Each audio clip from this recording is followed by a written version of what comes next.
Shri Rajneesh Goenka ji, chairman MSME development forum, mister Alexander, trade commissioner of embassy of Russian federation in India, doctor Deepak Bohra, doctor Sharad Kohli, Delhi के सम्मानित अध्यक्ष, MSME expo और summit में भाग ले रहे सभी सम्मानित जन, इस फोरम के सभी पदाधिकारी, देवियों, सज्जनों और मित्रों, it gives me immense pleasure to join you at the 9th India International MSME Expo and Summit 2023. I should begin by congratulating MSME Development Forum and particularly Mr. Rajneesh Goenka for bringing together policymakers and entrepreneurs to strengthen Honorable Prime Minister Shri Narendra Modi's resolve of Make in India and Atmanirbhar Bharat, and to contribute to the economic development of industrialization of different states and UTs.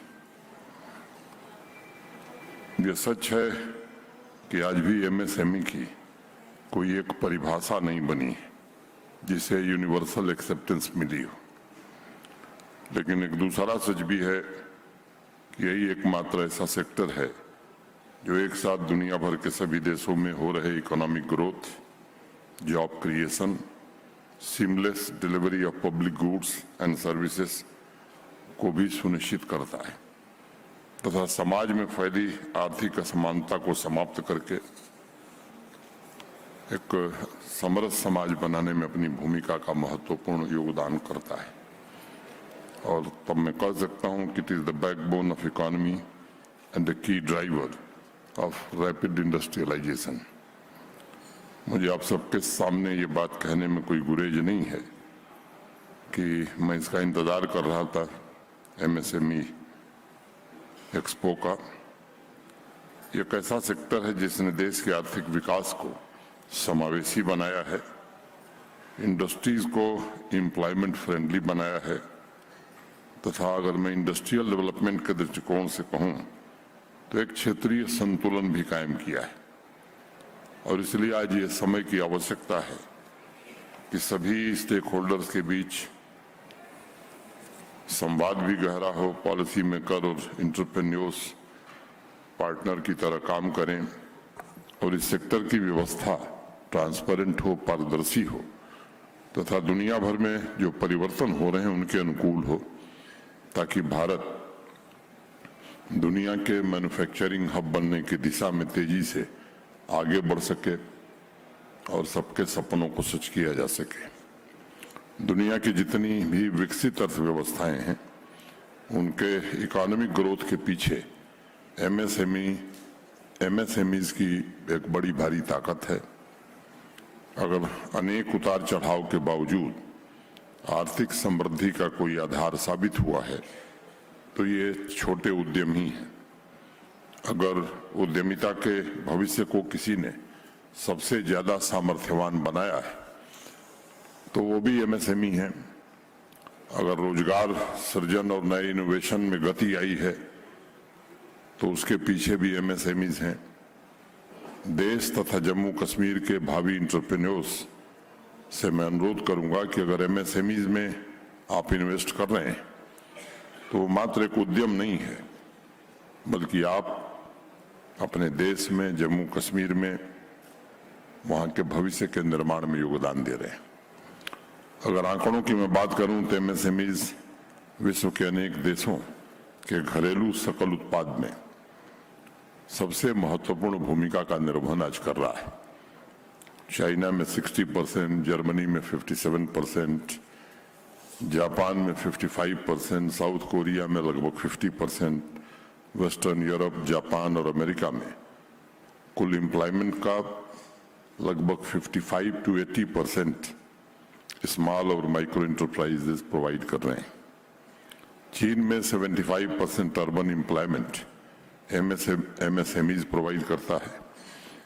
ये आंकड़े इस बात को स्पष्ट करते हैं कि manufacturing, export और एम्प्लॉयमेंट जनरेशन में इन देशों ने जो उपलब्धियां हासिल की हैं उसके एमएसएमईज की शक्ति एवं संभावना विशेष रूप से शामिल है। भारत के माननीय प्रधानमंत्री जी ने इस संभावना को पहचाना और उन्होंने अनेक उपाय किए।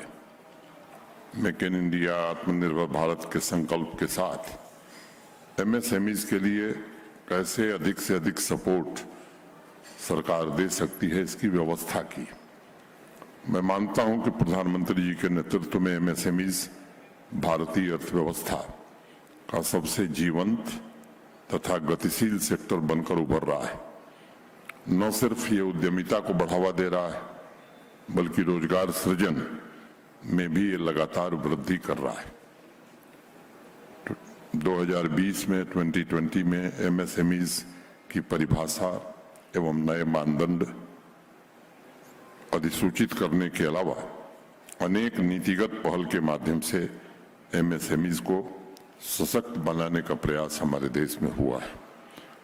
आंकड़ों के हिसाब से देखें तो पूरे देश में लगभग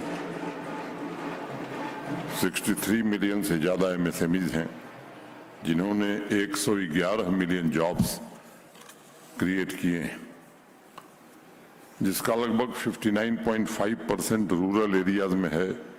और ओवरऑल देखेंगे तो एमएसएमईज का 97% रोजगार सृजन, एम्प्लॉयमेंट जनरेशन माइक्रो इंटरप्राइजेज ने ही किया है। हमारे देश के ग्रोथ इंजन के रूप में जीडीपी में एमएसएमईज का योगदान लगभग 31% से अधिक है। एक्सपोर्ट के आंकड़े को अगर हम देखेंगे तो एमएसएमईज संबंधित प्रोडक्ट्स का योगदान लगभग 45% है। आज आवश्यकता इस बात की है कि जब हम देश को $5 ट्रिलियन इकोनॉमी बनाने के लिए, प्रधानमंत्री जी के संकल्प को पूरा करने के लिए आगे बढ़ रहे हैं, तो इस सेक्टर पर हम सबको विशेष ध्यान देना होगा।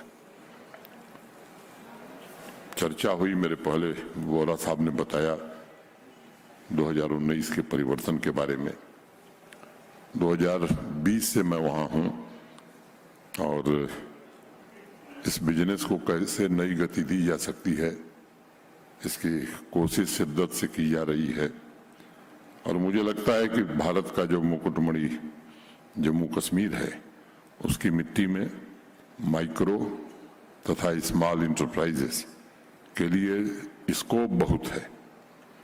उसका दोहन हम कितना कर सकते हैं, ये आने वाला समय बताएगा। 27 अक्टूबर 2020 को मैंने अगस्त में मैं पहुंचा था, कुछ अपने साथियों के साथ, प्रेस के लोगों को मैंने एक बात कही थी कि सरकारी विभाग और पब्लिक सेक्टर अंडरटेकिंग अपने कुल प्रोक्योरमेंट का 20% एमएसएमई से खरीदें। इस साल उसे बढ़ाकर 25% कर दिया गया है। जम्मू कश्मीर में 7.09 लाख एमएसएमईज हैं और कुल मिलाकर लगभग 11 लाख लोगों को रोजगार भी ये दे रहे हैं।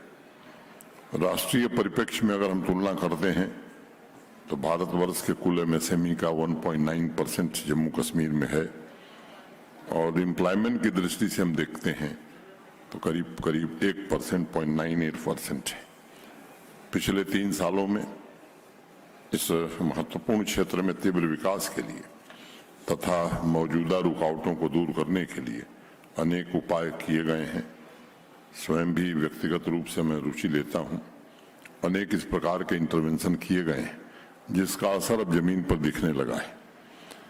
अभी कल ही मैं उद्यम रजिस्ट्रेशन के पोर्टल पर मौजूद डेटा बेस मोबाइल फोन पर देख रहा था। मुझे आपको बताते हुए खुशी है कि जम्मू कश्मीर के 2,81,000 एमएसएमईज आज उद्यम पोर्टल पर रजिस्टर्ड हो गए हैं और उन्हें एमएसएमई मंत्रालय द्वारा चलाई जा रही योजनाओं का लाभ भी मिलने लगा है। शोपियां, जिसे 2019 के पहले किसी दूसरे कारण से जाना जाता था, वहां 7,000 से ज्यादा माइक्रो और स्मॉल इंटरप्राइजेज आज ऑपरेशनल है। पुलवामा की चर्चा आपने दूसरे कारणों से सुनी होगी। आज वहां 21,414 माइक्रो और स्मॉल इंटरप्राइजेज ऑपरेशनल है। अनंतनाग, बारामूला, कुलगाम जैसे जिलों में भी एसएमईज का एक मजबूत नेटवर्क स्थापित हुआ है। ये सच है कि भौगोलिक दृष्टि से कठिन जिले बांदीपुरा के भी पोटेंशियल को रियलाइज करने में हमें सहायता मिल रही है। लगभग 7200 माइक्रो और स्मॉल इंटरप्राइजेज वहां ऑपरेट कर रही हैं। मैं मानता हूं कि एमएसएमई सामाजिक बदलाव का भी सशक्त माध्यम है। जम्मू कश्मीर में पिछले 3 साल की यात्रा में ये प्रयास हुआ है कि वुमेन एंटरप्रेन्योर्स के पोटेंशियल को भी पर्याप्त अवसर मिले। 74,000 से ज्यादा माइक्रो और स्मॉल इंटरप्राइजेज आज हमारी बहनें चला रही हैं। हालांकि राष्ट्रीय स्तर पर अगर मैं तुलना करूंगा तो अभी हम पीछे हैं, लेकिन पीछे होने के बावजूद 16 राज्यों से हम बेहतर हैं। आज हमारा परफॉर्मेंस इस बात का प्रतीक है कि जम्मू कश्मीर में पूरी तरह से शांति और स्थिरता कायम करने में हम सबको सफलता मिली है। अभी G20 के टूरिज्म वर्किंग ग्रुप की जो बैठक हुई वो उसमें जिस तरह से जम्मू कश्मीर की आवाम ने सहयोग किया, देश नहीं दुनिया के 27 देशों में एक विशेष प्रकार का संदेश गया है। माननीय प्रधानमंत्री जी के नेतृत्व में जम्मू कश्मीर के लिए 2021 में एक नई इंडस्ट्रियल स्कीम बनी थी। आज मैं कह सकता हूं कि देश के किसी राज्य से बेहतर इंसेंटिव जम्मू कश्मीर में हम दे रहे हैं और मुझे लगता है कि इसने एक नया रास्ता जम्मू कश्मीर में औद्योगिकीकरण के लिए, इंडस्ट्रियलाइजेशन के लिए खोला है। केवल इंडस्ट्री नहीं, आम नागरिकों की आकांक्षाओं को पूरा करने में यह मदद देगा। मेरे लिए व्यक्तिगत रूप से इंडस्ट्री का मतलब आर्थिक विकास द्वारा राष्ट्र निर्माण, सामाजिक उद्धार और समावेशी विकास है। उस अर्थ में कहना उचित होगा कि इंडस्ट्री ही किसी भी क्षेत्र की रीढ़ होती है जो नागरिकों को स्वावलंबी और उनके जीवन स्तर को बेहतर बनाती है। ऐसा वातावरण जम्मू कश्मीर में तैयार करने का प्रयास किया गया है जिससे उद्योगों और आम नागरिकों की आकांक्षाओं का विस्तार हो। हमने जेम में भी लोकल फिल्टर ऑपरेशनल किया है ताकि स्थानीय एमएसएमईज को बढ़ावा मिल सके। कोविड के पश्चात एमएसएमईज का रिवाइवल सुनिश्चित करने के लिए एमएसएमई मिनिस्ट्री के साथ इस साल जनवरी में बातचीत करके रैंप स्कीम भी शुरू की गई है। इसके जरिए अनेक इंटरवेंशंस को लागू करने में मदद मिल रही है। जरूरतमंद एमएसएमईज के लिए क्रेडिट एक्सेस और मार्केट एक्सेस सुनिश्चित करने की कोशिश हो रही है। न्यू इंडस्ट्रियल स्कीम के तहत एमएसएमईज को जम्मू कश्मीर में अपनी यूनिट स्थापित अगर करना चाहते हैं तो उन्हें फिस्कल इंसेंटिव भी दिए जा रहे हैं। यूटी की तरफ से टर्नओवर इंसेंटिव तथा एसटी रिइंबर्समेंट भी सुनिश्चित किया गया है। पिछले साल ही हमने कॉमर्स मिनिस्ट्री के initiative open network for digital commerce के साथ समझौता किया है जो छोटे व्यापारियों और एमएसएमईज को ट्रांजैक्शन में सहूलियत प्रदान करता है। हमारे अनेक नए निर्मित हो रहे इंडस्ट्रियल एस्टेट का फोकस एमएसएमईज होंगे। कुल मिलाकर ये कोशिश है, एक ऐसा इंटीग्रेटेड प्रयास किया जा रहा है जिससे एमएसएमईज को आवश्यक संसाधन भी उपलब्ध हों और उनके संचालन में किसी प्रकार की परेशानी न हो। मुझे आपको बताते हुए खुशी है कि अब तक लगभग 80,000 करोड़ के प्रस्ताव हमारे इंडस्ट्री डिपार्टमेंट को मिले हैं। लगभग 26-27 हजार करोड़ के काम जमीन पर हो रहे हैं। हम कोशिश कर रहे हैं कि जो उसमें बाधाएं हैं उन्हें जल्दी से दूर किया जाए। और एक बात मैं और कहना चाहता हूं, अब अगर कनेक्टिविटी को देखें तो चाहे एयर कनेक्टिविटी हो, रोड कनेक्टिविटी हो, पहले से काफी बेहतर हो गई है। रेल कनेक्टिविटी भी इस साल फरवरी महीने तक कश्मीर कन्याकुमारी से जुड़ जाएगा। इनलैंड कंटेनर डिपो हो या बाकी चीजें हों, ये भी वहां बन रहे हैं। ईज ऑफ डूइंग बिजनेस हो। अगर भारत सरकार के गृह मंत्रालय के अपराध का आंकड़ा देखेंगे तो उसमें भी जम्मू कश्मीर देश में सबसे कम है। बिजली का रेट देश के किसी राज्य से सबसे सस्ती बिजली हम उद्योगों को दे रहे हैं। ईज ऑफ डूइंग बिजनेस या जो भी चीजें हैं, मैं कह रहा हूं कि प्रयास पिछले 3 वर्षों में काफी हुआ है। रिटर्न ऑन इन्वेस्टमेंट देश के अन्य राज्यों की तुलना में कई गुना ज्यादा है। सभी 20 जनपदों को एक्सपोर्ट हब के रूप में कैसे विकसित किया जा सके। वन डिस्ट्रिक्ट वन प्रोडक्ट हमारी प्राथमिकता है। ये सच है कि विशाल प्राकृतिक साधन और हमारी 65% वर्कफोर्स ये नौजवान हैं। टूरिज्म का जिक्र हुआ, मेरे पहले बोहरा साहब ने, कोहली साहब ने कहा कि 1,88,00,000 लोग आए थे। मैं इस साल का आंकड़ा बताता हूं कि जुलाई तक 1,27,00,000 लोग आ चुके हैं और ये संख्या इस बार 2.25 करोड़ के ऊपर जा रही है। 1.5 लाख करोड़ रुपए के हाईवे और टनल के प्रोजेक्ट आज जम्मू कश्मीर में चल रहे हैं। लगभग 20 लाख से ज्यादा ई ट्रांजैक्शन रोज हो रहे हैं। रूरल अर्बन डिवाइड कैसे खत्म हो, इसकी कोशिश की जा रही है। एक आंकड़ा और मैं जिक्र करना चाहता हूं आपसे कि वीआईसी के 21-22 के आंकड़े के मुताबिक एक साल में पीएमईजीपी के तहत 21,640 मैन्युफैक्चरिंग तथा सर्विस यूनिट स्थापित करके जम्मू कश्मीर पूरे भारत में पहले स्थान पर है। 3-4 वर्षों में विभिन्न स्कीमों के तहत अनेक युवाओं को, अनेक बहनों को हमने रोजगार के साधन उपलब्ध कराए हैं।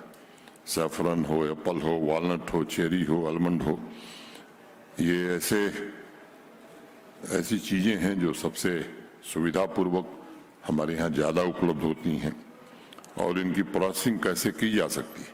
मैं एमएसएमईज के सभी भाइयों का आह्वान करना चाहता हूं कि आपके लिए integrated processing facility, mega food park, cold chain, logistic, इन सभी क्षेत्रों में अपार संभावनाएं हैं। इस सेक्टर में बुनियादी ढांचे को तैयार करने के लिए भी एक जबरदस्त कोशिश हो रही है और खास तौर से एग्रीकल्चर और रिलायड सेक्टर के लिए एक होलिस्टिक एग्रीकल्चर डेवलपमेंट प्लान हमने बनाया है। देश के अनेक कृषि विशेषज्ञों को शामिल करके और बजट के अलावा 5,013 करोड़ रुपए आने वाले 4 वर्षों में हम और खर्च कर रहे हैं। ये सच है कि देश का 2/3 एप्पल हम ही प्रोड्यूस करते हैं, लेकिन इसमें हमारे पास संभावना है कि इस पैदावार को हम 3 गुना बढ़ा सकते हैं। अनेक इस प्रकार की कोशिशें हैं। एक अनुरोध मैं और करूंगा कि न्यू इंडस्ट्रियल सेक्टर स्कीम जो हमारी है, मैं आप सबसे कहूंगा कि आप इसको एक बार आप देखिए। अनेक प्रकार के इंसेंटिव दिए गए हैं। उसमें कैपिटल इन्वेस्टमेंट इंसेंटिव भी है। ए और बी कैटेगरी के 2 जोन हैं, उसमें बी कैटेगरी में ज्यादा है। कैपिटल इंटरेस्ट सबवेंशन स्कीम भी हमारे यहाँ चल रही है। Goods and services tax linked incentive, मैं डिटेल में नहीं जा रहा हूं, बस एक लाइन पढ़ता हूं कि upper limit of incentive under this component shall be 300% of the eligible value of investment made. मैं आपसे अनुरोध करूंगा कि इस स्कीम को एक बार पढ़िए और मैं जिम्मेदारी से बात कहना चाहता हूं कि देश में सबसे बेहतर इंसेंटिव देने वाला राज्य जम्मू कश्मीर है। मैं आप सबसे अनुरोध करता हूं कि आप आइए, जम्मू कश्मीर में निवेश करिए। मोटे तौर पर 2 बात कह के अपनी बात खत्म करूंगा। कई लोग सवाल पूछते हैं कि क्या बदला है 4 सालों में। मैं केवल एक बात कहना चाहता हूं कि जो स्ट्रीट वायलेंस, सड़क पर हिंसा होती थी, वो पूरी तरह समाप्त हो गई है।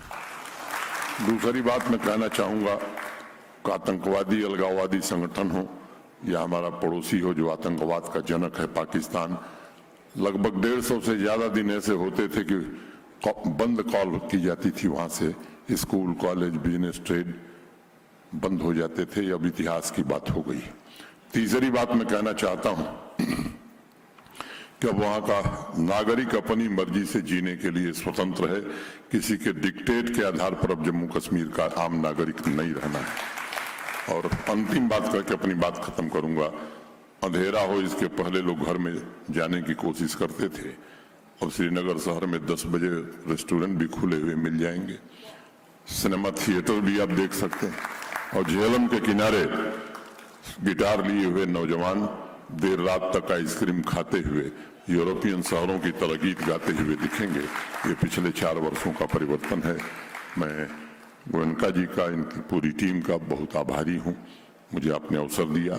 मैं आप सबके प्रति हृदय से कृतज्ञता ज्ञापित करते हुए आप सबको धन्यवाद देते हुए और आपको निमंत्रण देते हुए आइए जम्मू कश्मीर ये केवल सबसे खूबसूरत नहीं है, सबसे बेहतर जगह है इन्वेस्टमेंट की, सबसे ज्यादा इंसेंटिव है। मैं इतनी बात करके अपनी बात पूरी करता हूं। धन्यवाद। जय हिंद।